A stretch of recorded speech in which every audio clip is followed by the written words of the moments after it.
Right, we'll make a start. We'll have to do our best to ignore the coordinated drilling outside, which started at 5:30. So welcome to this afternoon's Cabinet meeting. Can I, first of all, in particular, welcome Ellie and Katie, who are on work experience, and they're from Attleborough Sixth Form. So I'm sure this experience will be an enhancement to your interest in local government and local democracy, so enjoy the meeting. You're very welcome. Right, let's take any apologies. Any cabinet apologies? No? Here's Paul. Any declarations of interest? None? I don't believe we have any public questions or petitions. And can we approve the minutes of the Cabinet meeting on the 8th of June 2022 as a true record? Excellent. Okay, let's move on to item 5. I'm going to introduce this briefly, and then I'm going to ask Stephen Evans, Chief Executive, to say a few words about the Corporate Peer Challenge. So one of the things, very strong things about local government is that it works together, it works collectively to exemplify best practice, provide advice where things can be improved, and basically can help councils who decide to have a corporate peer challenge to put together the benefits of a good reflection on the council, but also opportunities about how the council can move forward. So in the document you will see that we are probably due a peer review. As the report says, that we have links, and we do have peer reviews. We had one recently, of course, in relation to our regulatory services led by Oxford City Council.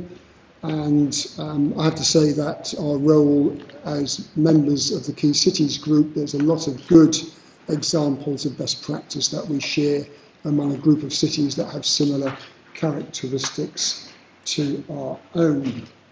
And there is also available professional advice through Solace and a range of other professional bodies.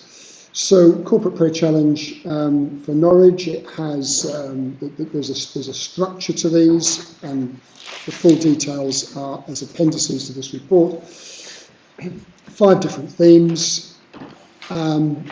The experience is received positively from surveys that have been done. 8 out of 10 councils being very satisfied with the experience. It looks at political and managerial leadership. There's a peer team, 5 or 6 peer reviewers. It will be led by a council leader.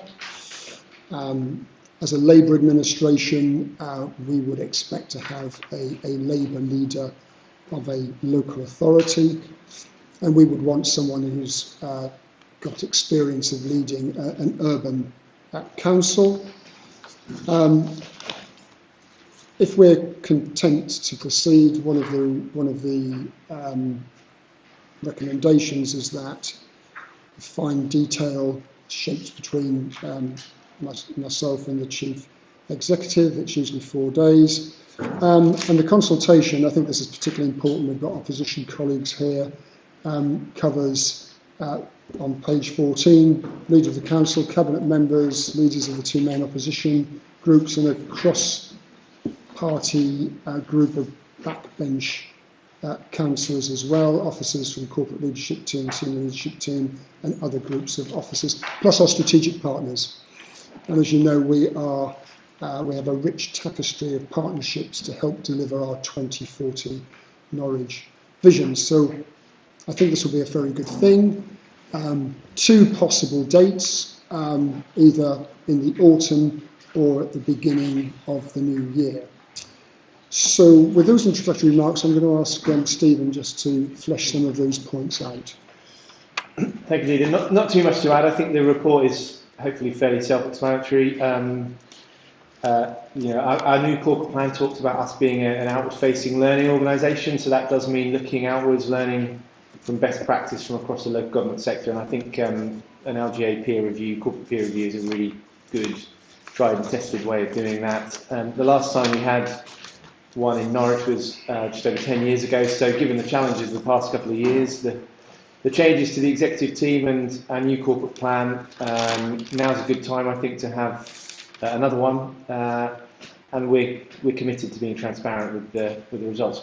There's an expectation that the report will be published, which we would do, and any response and actions that arise from that, we would also want to be transparent with. And I just, having been at the LGA conference last week, I came away energised from that. It's clear that local government is doing really, really good things in response to some really difficult times, and I think hearing what other councils are doing and also telling other councils what we're doing is a good opportunity for us. So I think it should be a positive and worthwhile experience, and it comes at a good time. Thank you. Thanks very much, Stephen. Any Cabinet colleagues' observations? Yes, Gail? Just very, very supportive of it. I think we will benefit from it. As you said, we need to be an outward-looking organisation, and happy to support the recommendations. Thanks, Gail. Lucy, anything? Yes, thank you. Very much support this. It's a really good idea, especially with the strong need of rural checks and balances and that learning authority. It says the expectation is that all councils will complete this CPC at least every 5 years, and the last one, as you said, was March 2012, which was a decade ago. I just wondered why it's taken so long to do this again. Well, I think there's a couple of things. I think over the period we've had a number of substantial reviews into key services, including the housing service and homelessness. So there's been a number of those in-depth undertakings, peer reviews. I also think that there have been, through what I would suggest is a very eventful second half of the decade since our last review, which includes, among other things, of course, considerations around the restructuring of local government and devolution 2015-16, whole series of particular challenges and pressures that the council has had to tackle with, as have other local authorities, in relation to funding resources, new powers and ambitions. In that period, we also set up the Norwich 2040 vision, an ambitious programme of partnerships to deliver key objectives, which of course has delivered for us in terms of funding like the Towns deal, which acknowledged the fact that that partnership was one of the reasons why we got that funding. And of course we've had COVID. So we've emerged from those situations. I think it's actually ambitious and brave, and putting in place a new corporate plan as well to have those things tested early on. So this is an extremely busy local authority and has dealt with, I think, very successfully a number of challenges. And of course, we've also pulled together the COVID recovery plan. So it is not that there has been a lacuna of activity, just the very opposite. Right, anybody else? Are we happy to accept the recommendations? Please indicate. Thank you very much. Okay, let's move on to item 6, which is a quarterly report. There are 3 elements to this. There's the corporate plan priorities, there's the performance indicators which go alongside that, Council's provisional outturn performance, and also an update on the corporate risks for the fourth quarter.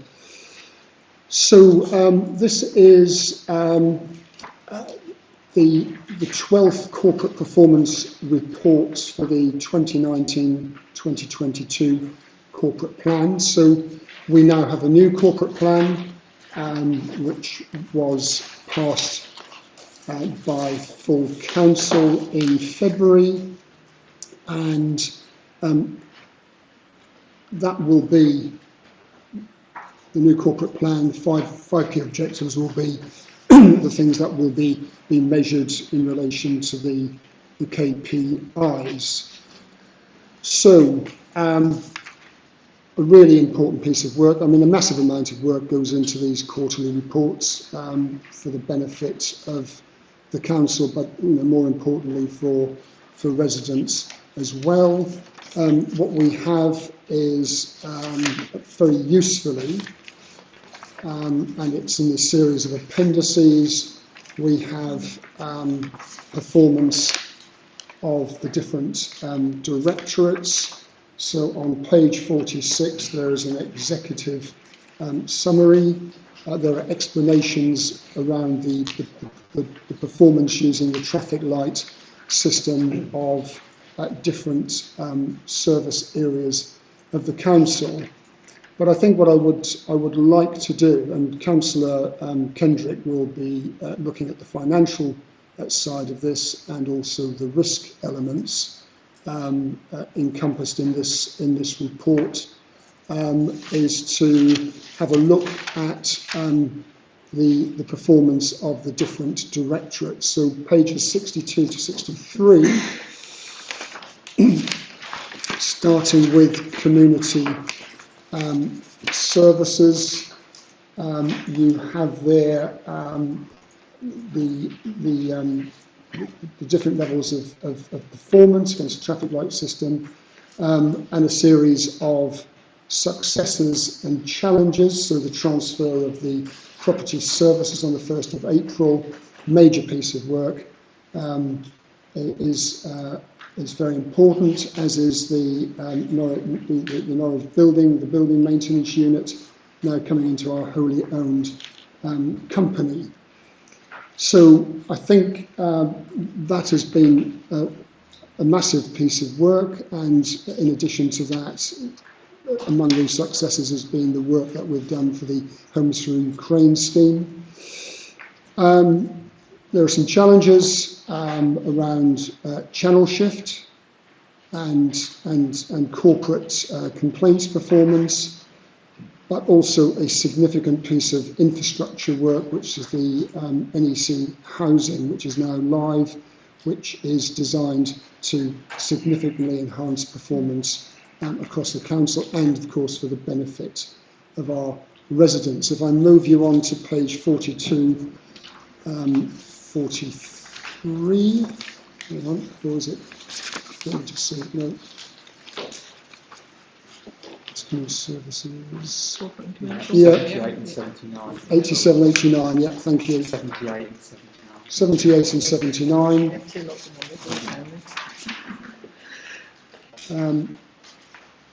Actually, I've just done community services, so we're now on corporate and commercial services, aren't we? Okay, so on page 78 and 79, I was reading the wrong numeration.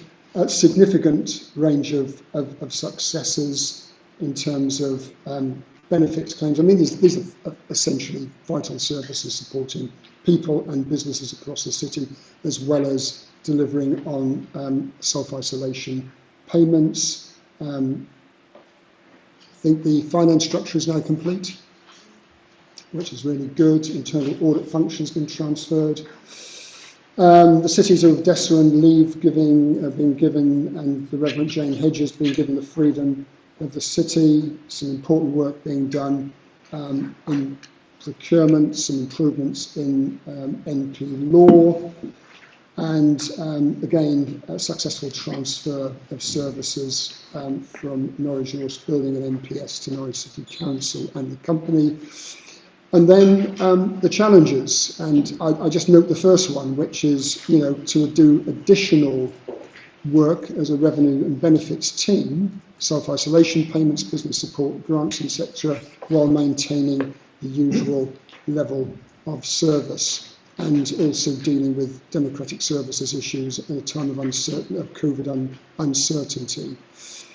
And again, another significant piece of IT kit, the Democracy Counts, to help with our annual elections, or many elections, and the benefits that is bringing, and it was successfully deployed for the elections in May 2022. And then finally, the performance of development and city services. Registered provider partnership agreed with Orwell Housing, the King's Arms housing development taking shape, CPO'd. Some national coverage on our food safety team. Unique heritage of East Norwich, recognised by Historic England, must have something positive. And 5 public consultations, demonstrating that democratic engagement and consultation is a thread that runs through the year. Green flag, Waterloo Park, not a neglected area as some have suggested. Norwich Regeneration Company's business plan endorsed and agreed by Cabinet, that's good. NHS Vaccination Centre, green infrastructure, asset management framework, which is particularly important to us as we review our assets and make those fit for purpose. And then the Towns Fund project, the first in the country to be completed. But, you know, there are challenges around private sector housing. We press on with affordable homes. You know, we face the challenge of right to buy, which, you know, we lose more homes than we can build. And nutrient neutrality, which came in left field, but there's hard work being undertaken to deal with that. And the commercial and rent income, which has performed extremely well, and we made the right judgment in that area. Otherwise, our council budgets and services to the residents of the city would be jeopardised. So with those comments, I'm going to pass over to Councillor Kendrick to take us through the other parts of the paper. Thank you, Chair. I'm not particularly well today. I only need to hand over to Annabelle Scholes to respond on my behalf. Okay. Annabelle, are you happy to do that? Thank you, Paul. Yeah, absolutely. So just to give you a general overview, we are in a position where we are underspent on both the general fund to the tune of 2.4 million and the HRA to the tune of 7.6 million. But I just want to ask members to remember the year we've had and all the issues and assumptions around COVID and the recovery of the city, and all of those extra services we've just talked about, performance that we've been delivering over and above our non-statutory services. So it has been another challenging year, as we all understand, I think, but we had to make assumptions in the budget around COVID and how the city would recover, and we have to take the positive that fundamentally they've given us a good outturn and a baseline to move forward with. But it was really important that we were focusing our services on the most vulnerable in the city. We were keeping the homeless safe, supporting those businesses whose trading was affected by the virus, and only being able to make housing repairs in urgent situations. And obviously we understand the challenges around underspending, but I think when we take it in that context, we've had a very, very difficult year, of which we will rise to the challenge again though. So we need to be open now. Obviously some of our assumptions were wrong, and we've already done a deep dive with our heads of services into some of the assumptions we made, looking at what we can take forward into the new year, and fundamentally getting us on a good baseline, as I mentioned earlier. So the outturn now, it's important to remind you, is provisional. If you understand that we were juggling as well the outturn and the audit of 2021, as well as producing this year's set of accounts, as well as setting a budget. So again, our finance team and all our budget holders have had a difficult time juggling several years at once. But where we sit today, it's unlikely that we'll conclude this provisional position until the first part of next year, and I am talking 2023. So we need to bear that in mind. So in February, though, we did agree that we would move some of the underspend that we'd forecast through to the general fund reserve of 0.4 million. And taking this forward with a slightly changed position, we're asking that we put another 1.1 million into our risk reserve.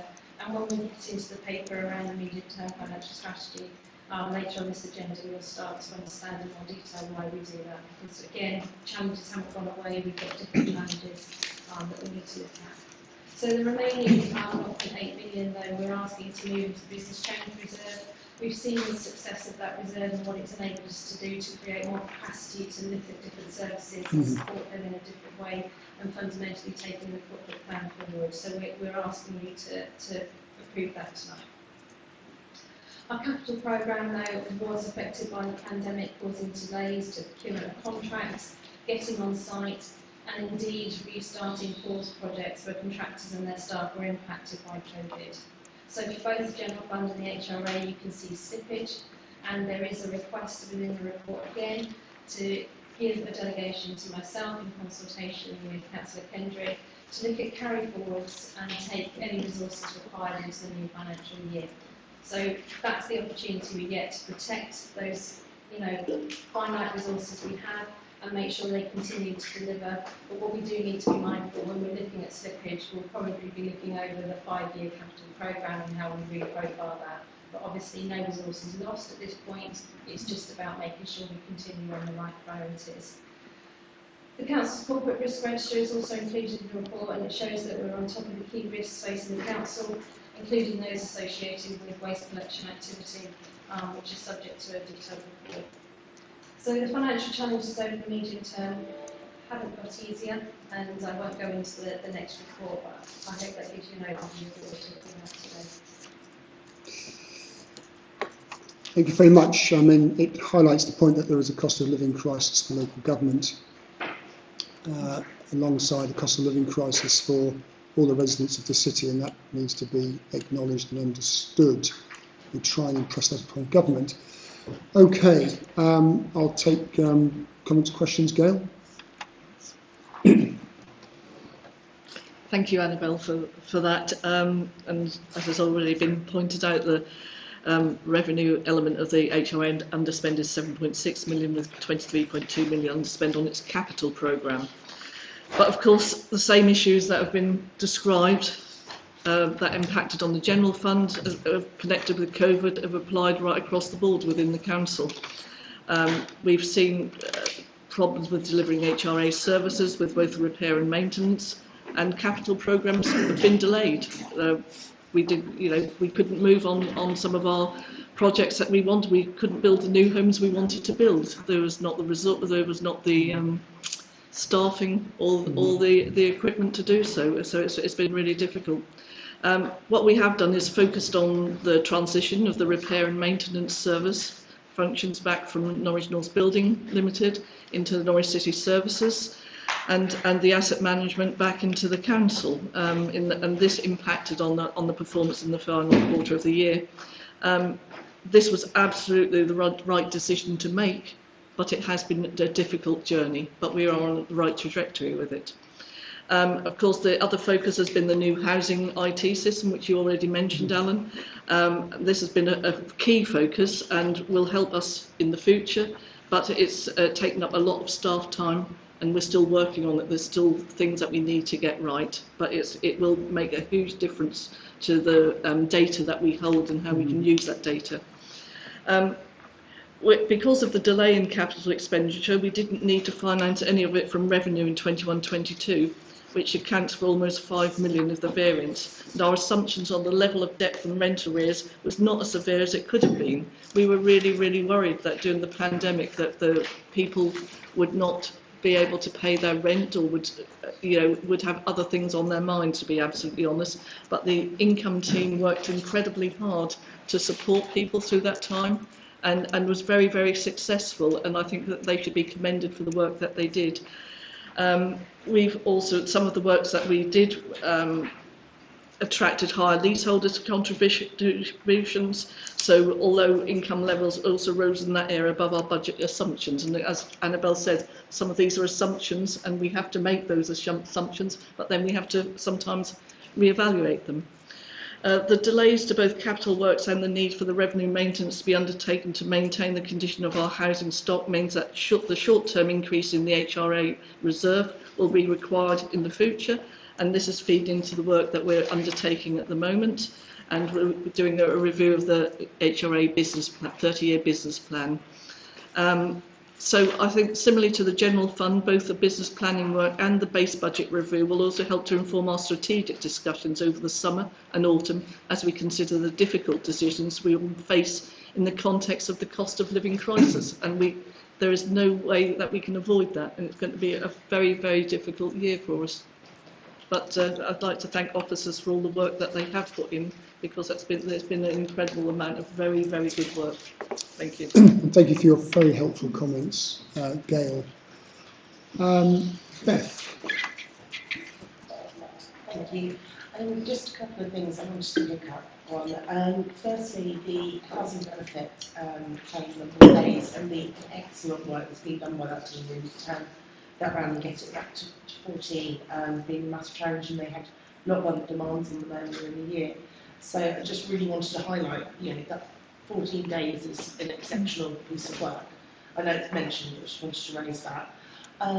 Also, just to return to the challenges around private sector housing, and to really highlight that when you've got a small team and you've got a massive big project like St Peter's House, it almost doesn't pay dividends for a while in a way in the numbers. So there's also a distortion I want to highlight with that.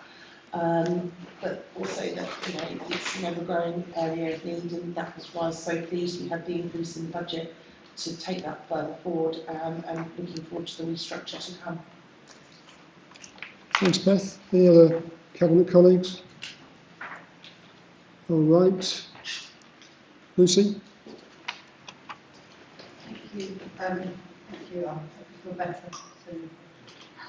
And thank you for the very clear presentation and the clarity around it all. I wanted to ask on page 57, there's some red indicators there, R11, active social behaviour, and R14, health, safety and compliance in council rooms and buildings.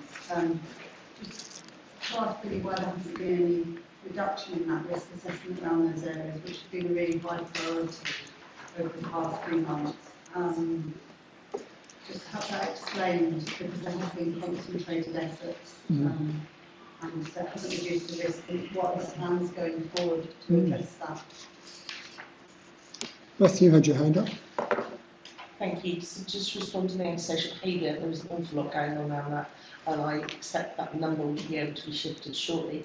We've had some very successful recruitment around staff team, some really great leadership from Chris within that, and an awful lot going on. A lot of staff have been very static due to sickness, but we've managed to address a lot of things, so I'm expecting some significant movement in that, I would say, in terms of also work around the community safety strategy that's due to start. So there's a lot of things that have been kind of on hold, but are moving forward, and particularly around recruitment of the team is really positive. Okay, Stephen. Yeah, in relation to health and safety compliance, Lou isn't here, but the report refers to the quarter 4 for the last period, so it refers to a few months ago. And I think, as we outlined in the report that came to a previous meeting, action has been taken and progress is being made. The risk is being, as all risks are being reassessed at all times, but I think at the time that this risk relates to, we didn't want to move it downwards at that stage. I should say, though, as reported at the last Cabinet, we are confident of the progress we're making, so hopefully the risk will come down when we review it again later in the year. Okay, Gail? And I'd just like to reinforce how closely we're working with the regulator of social housing, monthly meetings, and we are being supported, and we are doing what we need to do. Thank you. Okay, any other comments from Cabinet members? No, let's go to the recommendations, which are on page 37. 1 to 8, are we happy to accept those recommendations as indicate? Thank you very much. Okay, let's go on then to the next item. which is the medium-term financial strategy.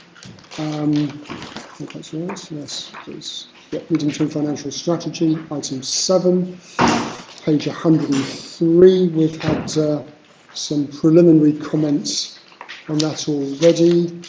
Paul, did you want to say something briefly before I bring in Annabelle and Stephen? I will be brief. The report for this cabinet this evening clearly sets out the challenges facing council over the next few years. Challenges are stark and will be difficult for us to overcome. Council's already demanding financial situation is made significantly worse by rapidly increasing inflation, will impact the costs of goods we purchase, how much we pay our staff, the infrastructure we deliver, and the service we provide. The report shows that the next financial year, beginning in April, we expect the impact of additional labour on paying goods and services to impact the council to the tune of £12.2 million. This means, as things stand, the council has to find an additional 12.2 million in savings and additional income to fund the budget for the next financial year. Significant increases in the scale of challenge we had just 6 months ago. Overall, the report shows our forecast total budget gap is 2.6 million. The total forecast gap over the next 4 years totals 11 million. If I think let's hand over to Annabelle just to go over the rest of the presentation.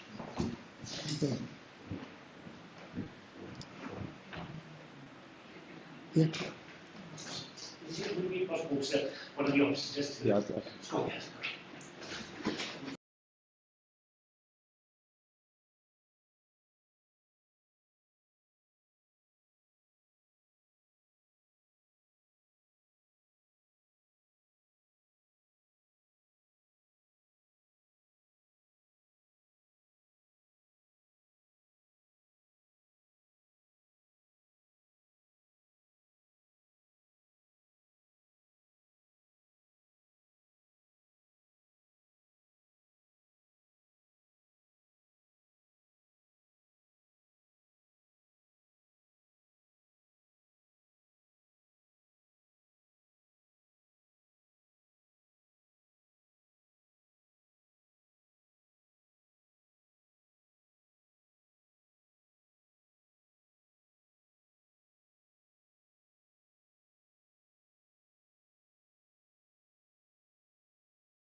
we'll recommend.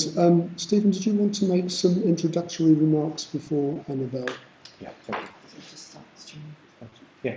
Okay. Yeah, over to you. Thank you, Leader. The report before Cabinet this evening clearly sets out the financial challenges facing the Council over the next few years.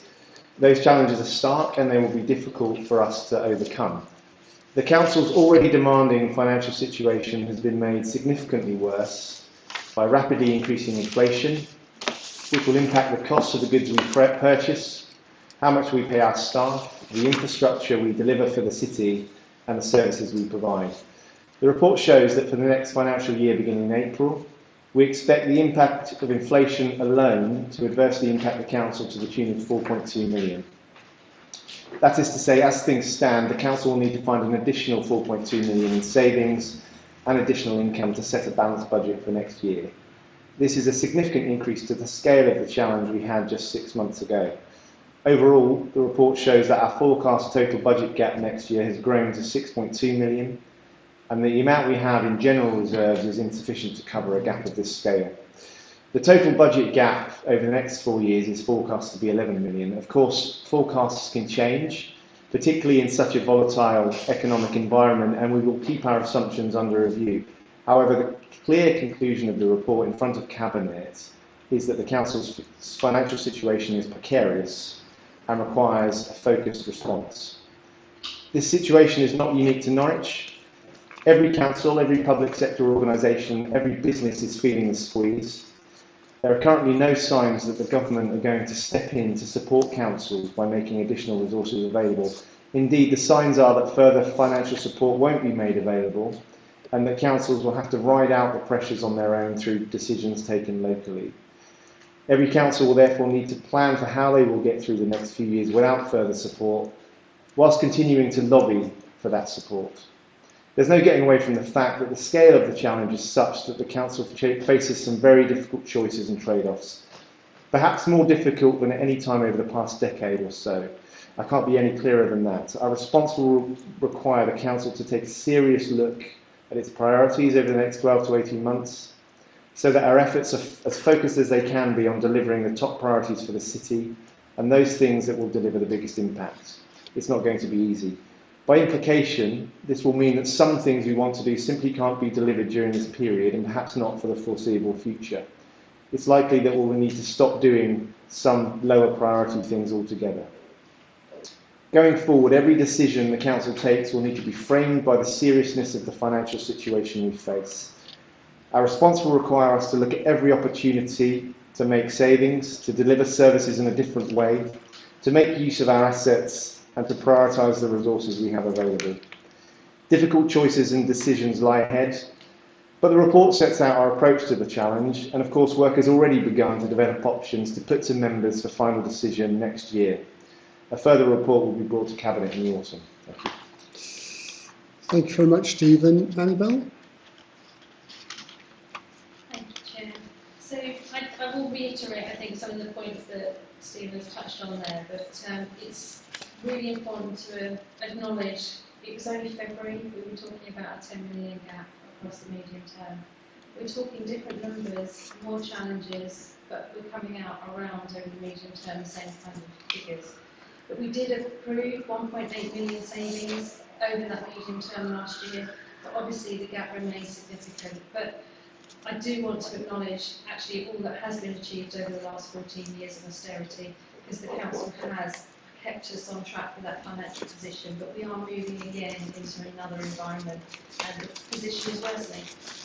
We've talked about rising inflation, we've talked about cost of living crisis. This isn't going away, and poverty is impacting on our businesses as well and their profitability. So it's really important that we acknowledge that. I think for us to be talking in these terms so early after a February budget shows the size of the challenge. Central government do provide support to local authorities, but that has declined massively over recent years. And we had news last week at the LGA conference that we'll be looking at a 2-year settlement, which I hope you will remember that was what I was pushing for. I would need longer than a 1-year settlement to help us to get some stability and sustainability around what we're doing. But unfortunately, as much as it comes with good news, The challenge will be it probably won't come until December time. And as you're all aware, by December, the end of December, we've really set our budget for February because of the lead times of everything we need to do, and obviously talking to our community about what we want to do and balancing that. So the impact of rising inflation and demand is being seen across, all of our services, and the estimated gap in 23-24, as Stephen mentioned, outstrips our resources. So it's a challenge. We're always up for the challenge. Local governments are pretty good at dealing with these types of challenges, but the financial gap is hard, this is serious, and the time frame in which it has changed our MTFS profile cannot be denied. It really has brought the challenges into the near term rather than we always use the methodology and strategic approaches smoothing the challenges, drawing down on our reserves, but fundamentally the current forecasts are showing by the end of 23-24 will be very near to our minimum reserve balance. So it's, and we do need to obviously manage that position with new options if our assumptions remain where they are. But I do need to say we are early on in the year, but as you can see, the number of issues we've had to look at and assess, we will continue to do that. We're doing a base budget review to really get behind some of the metrics. We talked in the earlier report about how our assumptions can change, and we've had some positives, but clearly the challenges haven't gone away. So it's really, it's hard to have these conversations, and none of us like these conversations, but it's another challenging environment we're moving into. Thank you, Annabelle. Cabinet colleagues, any comments? Gail? Thank you, Stephen and Annabelle. I mean, I think it's quite right that we have it at this stage, so we do realise what is ahead of us. It's not easy, and the pressure on some of our services, such as the homelessness service, will only increase. So it's not as though we're even trying to stand still. We've got to actually provide more in many cases. So, as I said, thank you for this, the hard-hitting report, really. That's what it is. Yeah, okay. I'll make some comments in concluding this report, but Lucy, would you like to make a contribution? Thank you. Yes, thank you very much. Sobering report, but good to be so blunt about it, I guess, and so well informed. The Future Shape Norwich programme identifies commercialisation, that's on page 116, as a potential for future income generation and to close funding gaps or to help. And the report also identifies the need for significant retrofitting as a future requirement and risk of additional budget pressure. Is currently forecast also that there's a skills gap which requires hundreds of thousands of retrofitting professionals to meet the net zero challenge in the UK.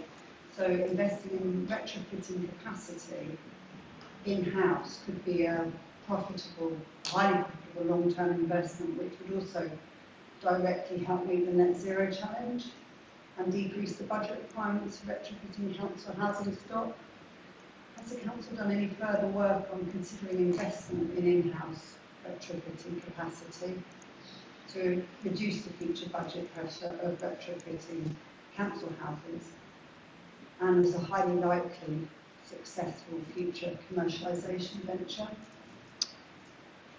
I have to say, Lucy, I think that probably misses the main thrust of this report and the imminence of the pressures that we currently face. As you'll recall, in any case, we have successfully bid for retrofitting money, and that was embedded in the budget which we took to full council in February. I think the situation is well, in the case of retrofitting, which I know is a driving narrative for yourself and your group, in the Green Party nationally, there has to be a recognition that we need a competent government, an activist government, one that is going to rebuild the damage of the last 10 to 12 years, to invest significantly in all of those things, including the necessary skills, including the mobilisation of resources to address those those points, and these are points that Councillor Hampton has made on more than one occasion. I think the acuteness of the situation touches every aspect of the council's work. That's the scale of the challenge. It is not one strand, and as Annabelle has said, the situation has deteriorated in a matter of months. And I listened to the Secretary of State for Levelling Up. He may have a different job imminently, who knows, who just simply talked to us about elected mayors and a big performance infrastructure to make sure we were delivering on behalf of the people of our communities. Well, in fact, we would very much like to do that, but central government has its part to play. So the reality is, at a time when we need strong central government and we need well-resourced local government, we have neither at the present time, looking at it across the piece. So the final point I would make is this: the acuteness of the financial situation means I think there needs to be a common recognition across all parties on this council as to the challenges that we face and actually how we target our resources and how we maintain some of our vital services. And I look forward to engaging with you and Councillor Wright in due course about that as we move this forward. Okay, now I need to ask colleagues whether we need to go below the line, because there's some below the line elements to this report. Does anybody want to go below the line? No? Okay, do we need to vote on that? Only if you do. Only if you do? Okay, well we don't, so that's fine. So that means we can then accept or vote on the recommendations on page 103. Please indicate. Right, okay, thank you very much. So now let's move on to item 8. I think the most helpful part of this is a very thorough report and very well written, but for the layperson, I think the most helpful part of this report, just to understand the objectives of the recommendation, is page 134. That's Appendix A. So a little bit of brief history.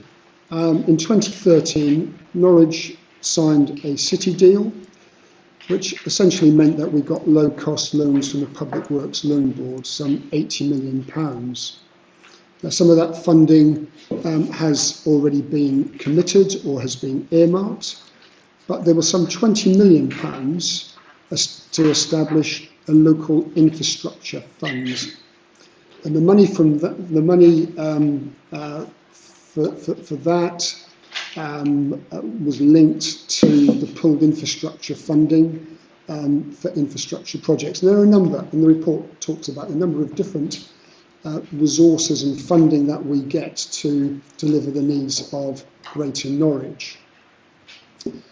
So the £20 million was a loan facility to provide upfront funding for infrastructure for small and medium-sized businesses. But over a 4-year period, the take-up was low. So we then reflected on how that £20 million might be better deployed. So the decision was made, and remember, we make all decisions collectively. Any one partner, if they're unhappy with something, it doesn't go ahead. So this has been discussed with the partners, and each council actually is taking this report to its cabinet, and it's our turn this evening. So the idea is instead to set up a strategic investment fund, which is broader in scope and, as page 134 says, looks at developing major infrastructure projects. And that's very much in the spirit of the city deal when it was signed in 2013. So that's opening up sites for housing and employment. So the idea with this new strategic infrastructure fund is to advance loans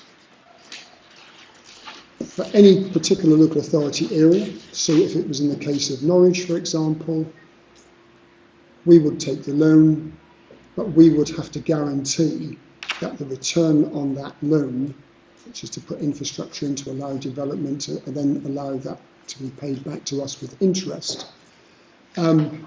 That happened. If it didn't happen, then we would have to pick up the obligations that came with taking that loan out. But the idea is, and it's similar, I think, isn't it, Graham, to what we're doing with the Towns deal, is to recycle the money and put that back in the pot. So what we've got is something which can roll forward. It sits outside of the frame of the Greater Norwich Local Plan, which proposals, the investment plan, which goes to 2026, and that can continue to roll forward. So in essence, it's intended to have a steady stream of future capital investment to meet the objectives and aspirations of the Greater Norwich Partnership. So that's the proposal before us. Graham, you would like to add any points? Thank you very much. I don't have a great deal to add to your introduction. All I will comment briefly is that clearly a version of this paper has already been through the county's cabinet, so they will be the accountable body formally doing the drawing down, so it is partway through its approval process already. Similar papers are due to go to South Norfolk and Broadland in the current weeks. Should you approve this tonight, it does have certain parallels with an element of what's proposed in terms of the revolving fund, whereby we're trying to reinvest funds. This takes a sort of strategic advantage of the position we find ourselves in with the infrastructure investment fund because of the deal we've got with government and our rather unique arrangement of pooling infrastructure levies across 3 districts. We actually have a surplus in that infrastructure investment fund, and it's being proposed to use some of that to cover off the interest payments on maximising the other £20 million discounting borrowing that was available as the city deal. So we're using it as the max. So we're using the loan facilities that we had as part of the city deal to their maximum effect. Then that frees up into this new pot effectively over time for the mechanism that we've described to enable authorities to collectively do more to deliver our shared priorities and kickstart further growth across the area. It is complicated. It's a sausage machine. Okay, any further comments? Adam? Thanks. Yeah, I think it's a very good proposal. I was going to question whether the government's falling before our eyes. What would happen if the government does abolish SIL? How would we make? What is the contingency plan for repaying the loan to the PWLP? In terms of where the government is in surplus, they have suggested at some point that they might replace it with an infrastructure levy, which will be set by a different mechanism. We haven't seen the details of it. The original agreement we have in place to fund suggests that if SIL is abolished effectively and there is no replacement, the liabilities will rest with the county council as the responsible authority. If it is replaced by something as the government has countenanced, because I haven't seen anything that suggests the government is countenancing abolishing SIL and not replacing it, then the expectation is that the liabilities which we will still ask districts to make available of the funding that they get to replacement of the lost funding. Okay, any other questions from colleagues? Lucy?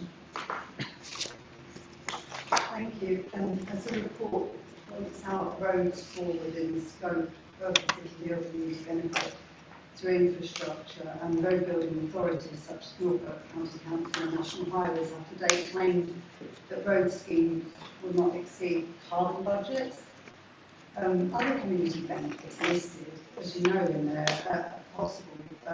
Schools, flood defences, medical facilities, sporting and recreational facilities and open spaces.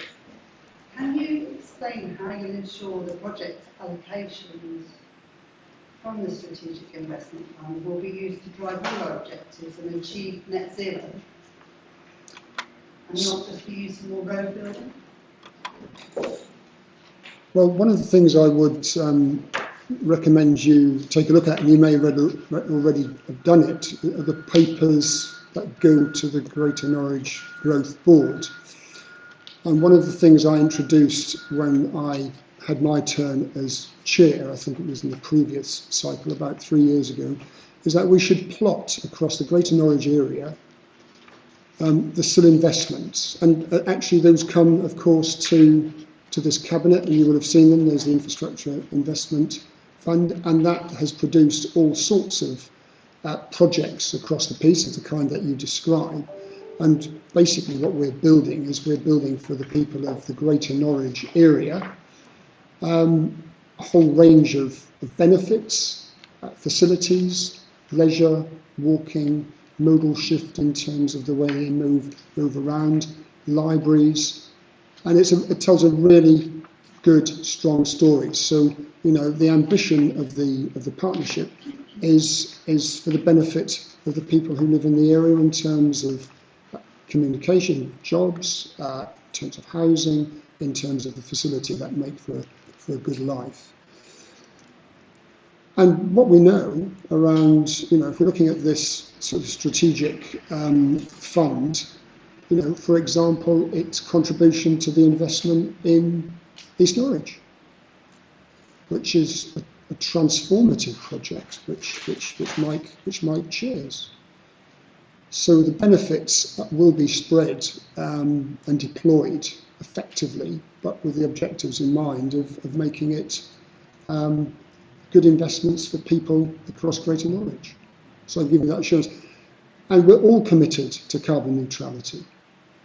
That technology moves on, you know, on at pace. We have a Climate Change Commission that is helping us inform some of that thinking. We have a 2040 partnership that's doing that. It is one of the ambitions, of course, of the Greater Norwich Growth Partnership. So I think I can give you those assurances, but we all work together to achieve those objectives, and we find practical policies that we can implement. Right, was there anything else you wanted to add, Graham? No. Okay, good. In the nicest possible way. Okay, now there is a below the line report on this. Does anybody want to go below the line? No? Okay, so that therefore means we can go to the recommendations on page 123 over to 124. All in favour? Excellent. Okay, let's move on. And so we are now on item 9. Over to you, Beth. Thank you, very good to see you. Well done for staying this long. Okay. So we've got the HMO licensing policy. This follows on really from several licensing committee meetings and several consultations on it. So I'm really glad we're here policy now. Back in 2018, legislation was changed to change the definition on what is a house of multiple occupancy. And we went from maybe a couple of hundred in Norwich to in excess of 1,000. So it's been a massive challenge addressing that. We initially addressed that with 1 year licensing, but I'm really pleased that we're bringing forward this policy that looks at addressing actually that it isn't a one size fits all. and that we moving to a 5-year licence, but with options of a 3 and a 1 year, depending on what kind of landlord they are. You know, I would love it that all landlords were absolutely exceptional in the city, but unfortunately, as we've found, that's not the case. So it gives us scope to reward those that do well and provide good quality accommodation, and to hold others accountable. So I think it really is, a lot of it is based on legislation, but we also have our amenity standards included as an appendix. I think it's important to note that as part of the 2-stage process, the fee is charged in 2 stages, and that fee initially can be charged for administration, and also inspection. But enforcement work has to be addressed separately, because I suppose we can't really charge those who don't need enforcement. But I think it's important to note that there will be, given that HMOs have a statistically higher rate of hazards than other properties, that there will be a need for enforcement. So I'm hopeful that we will continue the excellent work that's been done around actually imposing fees on landlords when we need to do enforcement work, and we've been successful in that in the past. Also, that this is going to be a growing area as cost of living becomes more of an issue for so as we move forward. It's not just the accommodation of students, HMOs. More and more people, this is the only option left open to them. And we're going to have, I think, ever increasing numbers of people that are living in this situation. So I think the oversight that the licensing system has of that quality of accommodation is going to be really important going forward. I think can answer any further questions if anyone has any. Okay, welcome. So just ask if there are any questions from Cabinet members. No? Lucy, any points you want to raise? Yes, please. Seems to us what the estimate of HMOs that require licensing that haven't applied. Yes, so HMOs that require licensing that haven't applied, what the council does to get them to apply and be inspected. And if you live in an HMO or a neighbour to one, how do you best contact the council? How do they pick that up? Or is there a position where people could actually be through sort of information? Well, first of all, those that need licensing that we don't know of, if really want to estimate, we reckon around about 200 to 300 more out there. In terms of it's really difficult to establish what we don't know. But with the restructure proposed and additional resource on that, we will have an intelligent housing officer to be able to proactively look for HMOs which do licensing. And the second point in relation to what to do with the extortion point is to contact the private sector housing team, with the licensing team in relation to whether they need licensing, or if the problem is to do with the management of property in private sector housing, it's to do with whether it's licensed to be licensing team. Okay, any further comments, Gail? Thank you, Beth, for that. I think it's a really good report, and I'm really pleased that we're going to have a little bit of flexibility on the length of licences, because that should hopefully raise the standard. If you can go for a 5-year one and be a good landlord, that would save us a lot of work, but also it would be a great benefit to those who live in the properties. So, thank you. Okay, any final points, Beth? Yeah, just in terms of actually, if people think they're living next to an HMO that might not be registered, there is actually a map on the council website, really, really useful. You can zoom in on your area and you can see where licensed HMOs are, so it's a good way to check.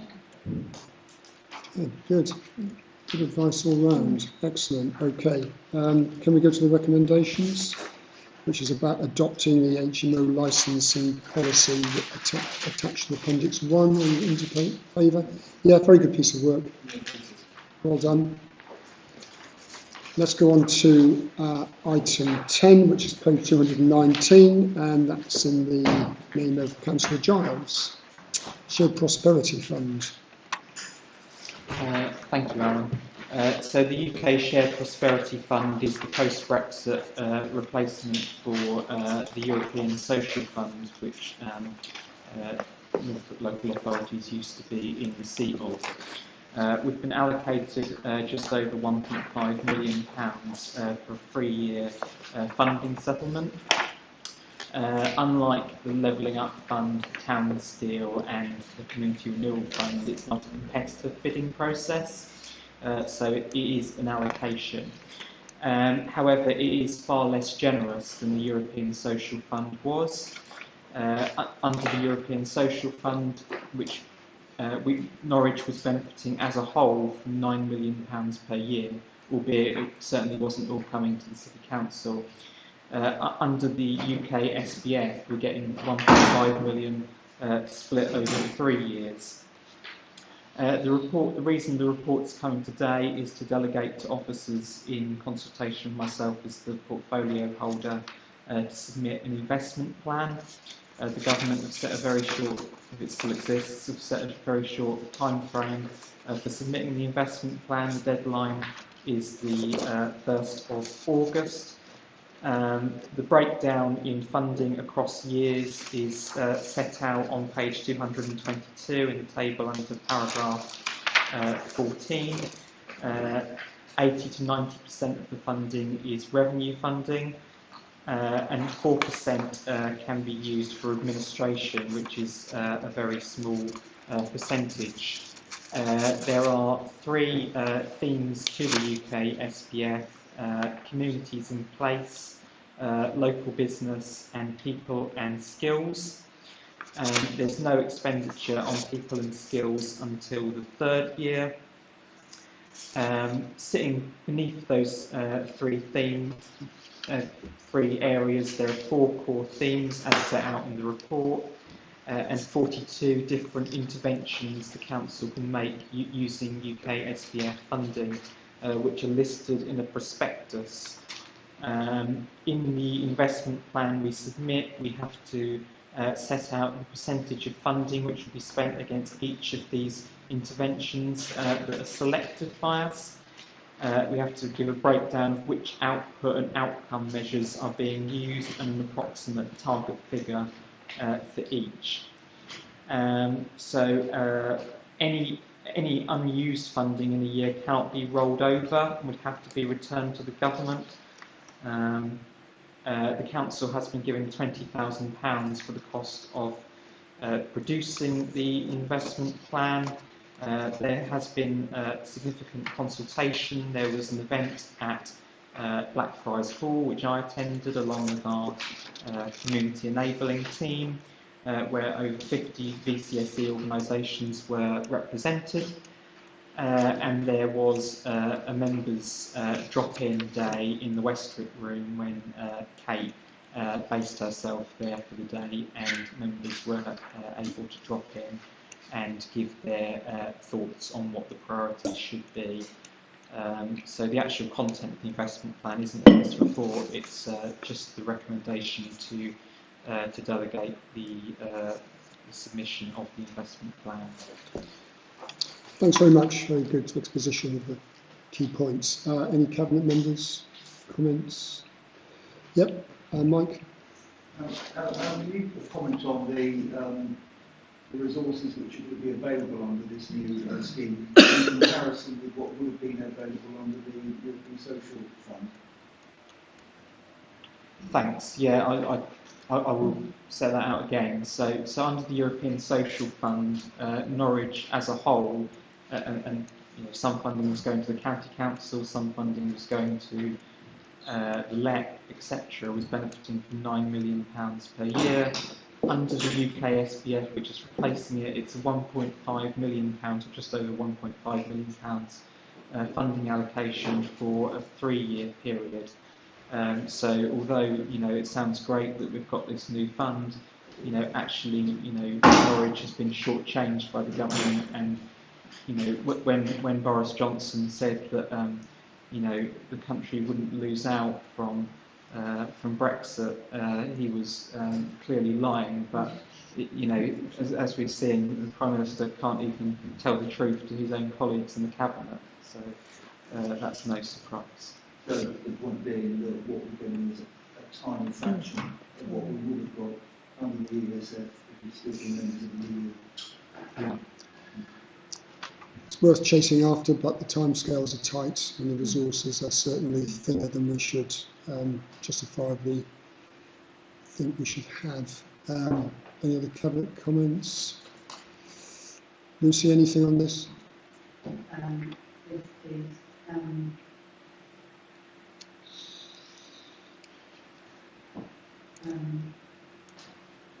Just to say thank you, we did appreciate the being able to input. So several councillors came to the open session and were able to give some good ideas and have some really good conversations with Kate. So thank you for that. Would it be a good idea to put out a call to councillors and communities in their wards, given that the priorities are quite broad? I know they're on a pretty tight timescale, the whole thing, but there were other ideas that haven't been recorded, and it would be good to continue the conversation. So would it be possible to have an explicit open call?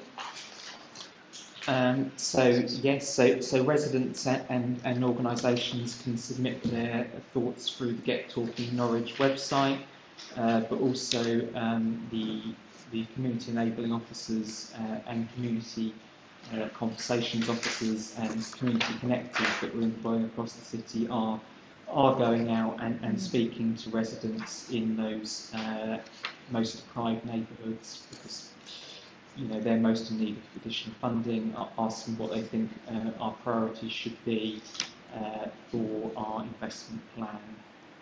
So yes, but thoughts and proposals are very welcome. Okay, thanks very much, Adam. So let's go on to the recommendations on page 219. Recommendations 1, 2, 3. All those in favour? Thank you very much. Right, item 11. This is Mike, isn't it? This is the Greater Norwich Local Plan, possible sites for gypsy and traveller accommodation. Thank you, Chair. Can you hear me? I've got a microphone decidedly on the way. Does it work? Yeah, we can hear you. So this is around the focus consultation on gypsy and traveller accommodation. You'll be aware that when that no potential gypsy and traveller sites are submitted in the Greater Norwich Local Plan consideration prior to its submission for examination. So subsequent officers have undertaken a process of engagement and site assessment to identify suitable allocation sites. Now, Cabinet considers the possible submission of the GNLP in July 2021 and resolves specifically to commit to proactively identify and bring forward sufficient gypsy and traveller sites to meet identified need in accordance with the criteria-based policies of the current and emerging development plans. And so this allows for lack of identified and allocated gypsy and traveller accommodation sites to be addressed through the examination hearings without adding undue additional delay to the plan adoption. I'm sure you recall that. And in accordance with this, inspectors have indicated that they would require gypsy and traveller accommodation needs to be addressed through the allocation of sites. The allocated sites will need to be appropriately provide specific deliverable sites for the 5 years between April 2022 and March 2027, and provide developable sites for the 5 years from April 2027 to March 2022. Without such a provision, it's likely that the plan will be found unsound. So the report seeks Cabinet's agreement to undertake a focused consultation on 3 potential gypsy and traveller allocation sites that have been identified. Also, to ensure that the best and most appropriate sites are chosen, the consultation will also give landowners another chance to submit land for inclusion in the Greater Norwich Local Plan. This will be strictly limited to the promotion of gypsy and traveller sites. The results of the focused consultation will subsequently be submitted to the independent inspectors who will take decisions about which sites to include in the local plan. Deciding how many gypsy and traveller pitches are required is a matter for the council based on evidence. This evidence is then tested as part of the independent examination of the plan. Recently updated evidence is being produced by RRR Consultancy on behalf of the councils. The Gypsy Traveller Accommodation Assessment shows that Greater Norwich requires a total of 50 residential Gypsy Traveller pitches between 2022 and 23 and 2037-38, in addition to 27 pitches that already have planning permission but are yet to be constructed. Of 50 pitches required between 22-23 and 37-38, it is anticipated that 10 pitches are required by March 2027 to meet the 5-year planning policy for traveller sites need, and a further 8 pitches required for the PPTS need over years 6 to 10 up to March 2032. The remaining 32 pitch requirement relates to the ethnic need of gypsies and travellers who cease to travel, which the PPTS does not specifically require local authorities to meet. So, to provide options, the final residential pitches required 3 possible sites have been identified for inclusion in the Gypsy and Traveller Focus consultation, which will be from the 25th of July to the 7th of September. None of the sites are located in Norwich City Council's administrative area. It should be noted that the existing City Council-owned Gypsy and Traveller site at Swanton Road is in the process of being extended through provision of an additional 13 units, and at the time of writing construction is almost complete. So the proposed consultation signs are, first of all, Landor Buxton Road, East Gate, for approximately 4 pitches. Secondly, Landor Board of the Lane, north of New Road and east of the A47, that will be incorporating the Gypsy and Traveller site into the cost contingency site for approximately 18 pitches. And then Wyndham Recycling Centre, Stray Ground Lane for approximately 2 pitches. So those are effectively in Broadland and South Norfolk. Focus consultation on hospital sites to provide residential pitches for gypsies and travellers is currently planned to take place between 25th July and 7th September this year, and will give the opportunity for all interested groups and individuals to have their say on the proposed sites. The comments may then be available for the inspectors to consider when deciding on which sites go forward as allocations to. So the recommendation is on page 2 to 9, and that's to seek member approval for a focus consultation with the Greater Norwich local plan proposed Gypsy and Traveller sites to take place from 25th July to 7th September 2022. The consultation will seek views on the 3 proposed sites and allow landowners to promote other Gypsy and Traveller sites for inclusion in the GNLP. Thank you very much. Comprehensive.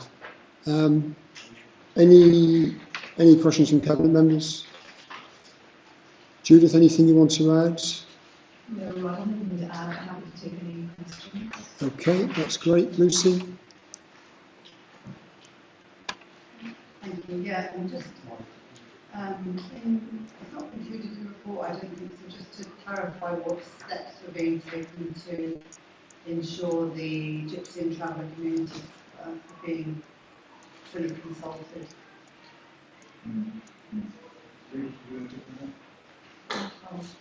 I'll attempt to. The evidence study that was carried out does refer to engagement with the Gypsy and Traveller community. Sorry, I just realised I think the right bit of the evidence study for me to point to, but it has been consulted through the course of this new evidence.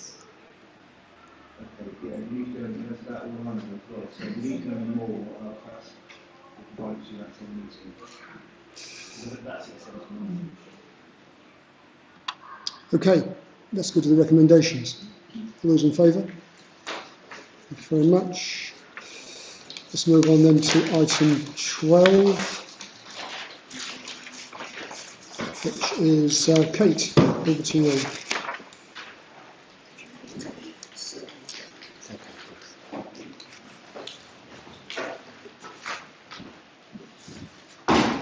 Over to you, Kate. Thank you, Chair. So the report today, I'm asking members to consider approval for the extension of the existing contract with BIFA plc for the collection of residual waste and a range of recycling materials on behalf of the Council until 2031. First of all, I'd like to say thank you to Andy Summers and all the officers who have involved this lengthy, extensive, thorough and detailed piece of work, on which I've received regular updates since it's been part of my cabinet portfolio. First of all, this piece of work meets 2 of the 5 corporate priorities, which is that Norwich is a sustainable and healthy city, and that Norwich City Council is in good shape to serve the city's corporate priorities. Some more context. Members will be aware that Norwich City Council is committed to reducing our impact on the environment. We've committed to an ambitious programme of carbon reduction, of which this is an important part. So we had the City Vision agreed in 2018, when it was agreed that today's actions meet the needs of the present without compromising the future. The declaration of the climate emergency in 2018 and the adoption of the environmental strategy in 2020, which sets our targets for carbon emissions, which is 0 operational emissions by 2030, i.e. will be a carbon neutral council, and a carbon neutral city by 2050. So we want to improve participation in recycling services, and particularly the weekly food waste collection service. Some national context is the Environment Act 2021, which received royal assent in autumn 2021, and the key proposals in that for us are a deposit return scheme for drinks containers, extended producer responsibility for packaging, so that producers and retailers will pay for efficient collection and processing of most of the forms of packaging, and also consistency in collection services, so the councils will be expected to provide parity in household collection services for a wide range of materials. And on a positive note, Norwich City Council already collects those glass, paper, cardboard cans, plastic food waste and garden waste, so that's good news for us. So clearly there's going to be changes over the next 10 years, and we've already started with the process. So you'll remember that in November 2021, we agreed to renew our contract with the News Partnership for the commingled recycler processing. That's the blue bin material in Norwich City Council. And with regard to BIFA, as part of our contract review process, there's already been ongoing work to identify opportunities for delivering the Council's environmental ambitions, as well as the financial commitments in our medium-term financial strategy. There's been a commercial appraisal of the contract. So we've identified the extent to which it currently delivers value for money, and also allows us to respond to the requirements of the Environment Act and our ambitions. So positively, the current contract does represent good value for money for the Council, and it is at the upper end of productivity. Now, the proposal that we're making today, this offer from BIFA, gives us cost certainty for the next 9 years, stability that we'll certainly benefit from, but also flexibility to change services when the requirements of the new Environment Act become clearer. That's something that we're still waiting on, I understand.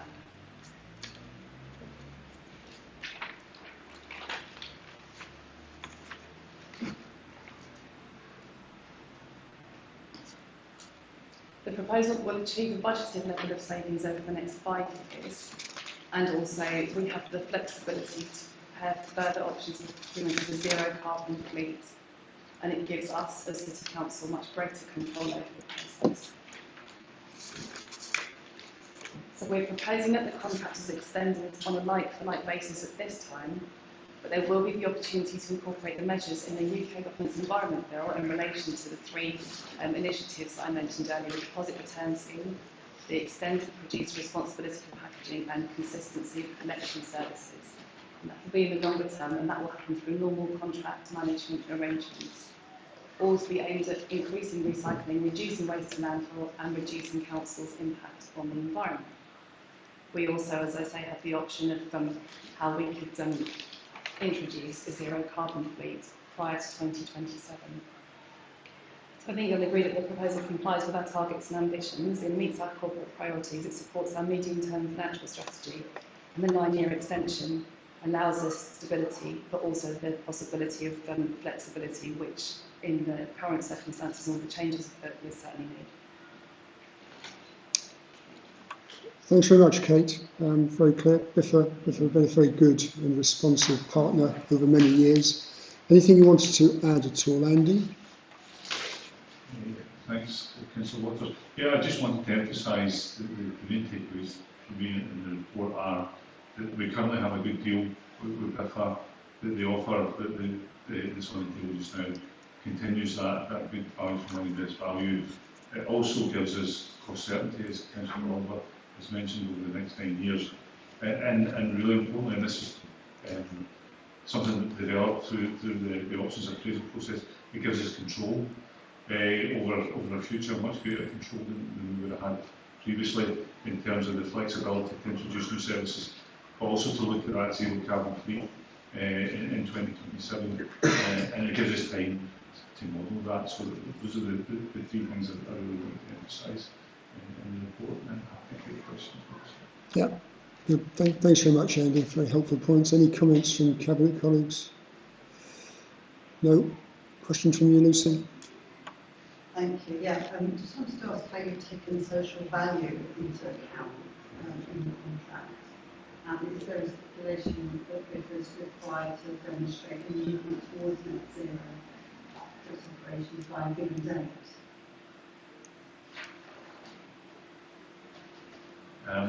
So in terms of social value, the social value in there is the commitment to pay the living wage at the moment. That's the main consideration through all the contracts, but obviously this, and they're already achieving that.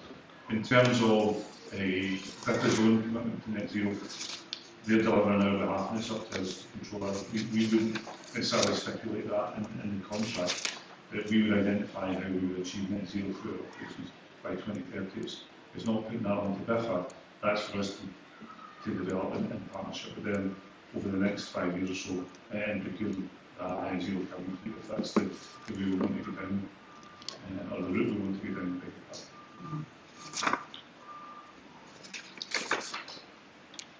Okay, there's a below the line element to this report. Does anybody want to go below the line?